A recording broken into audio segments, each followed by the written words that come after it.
শ্রী শ্রী মা শারদার অমৃত কথা। সন্ন্যাস।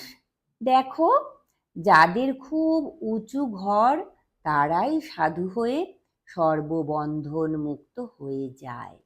কেউ বা সংসারের আস্বাদ ভোগ করবার জন্য জন্ম নেয়। সাধুর রাগ দেশ থাকবে না, সব সহ্য করা সাধুর দরকার। অসুস্থ হয়েছে বলে গৃহস্থের বাড়িতে সন্ন্যাসী কেন থাকবে? মঠ রয়েছে, আশ্রম রয়েছে। সন্ন্যাসী ত্যাগের আদর্শ। কাঠের স্ত্রী মূর্তি পুতুল যদি রাস্তায় পড়ে থাকে, সন্ন্যাসী কখনো পায়ে করেও উল্টে দর্শন করবে না। আর সন্ন্যাসীর অর্থ থাকা একান্তই খারাপ। চাকরি টাকা না করতে পারে এমন জিনিস নেই, প্রাণ সংশয় পর্যন্ত। পুরীতে একটি সাধু থাকত, সমুদ্রের ধারে।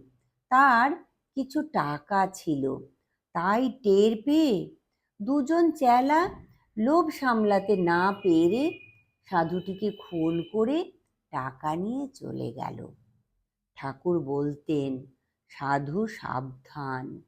সাধুর সর্বদা সাবধানে থাকতে হয়।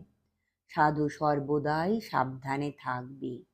সাধুর রাস্তা বড় পিছল। পিছল পথে চলতে হলে সর্বদা পা টিপে টিপে চলতে হয়। সন্ন্যাসী হওয়া কি মুখের কথা? সাধু মেয়ে মানুষের দিকে ফিরেও তাকাবে না।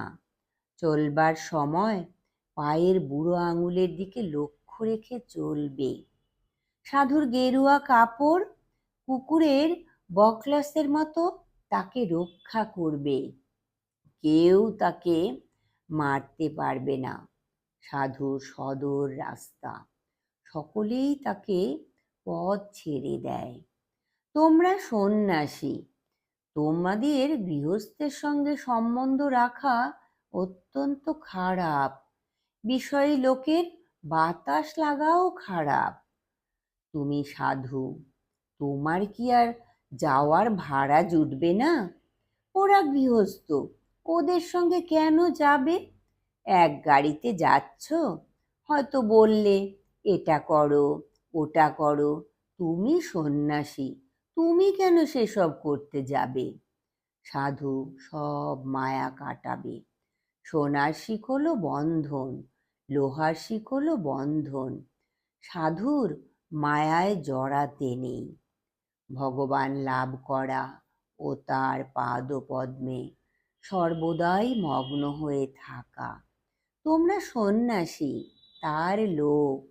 তোমাদের ইহকাল পরকাল তিনি দেখছেন। জয় ঠাকুর, জয় মা। প্রণাম মা গো।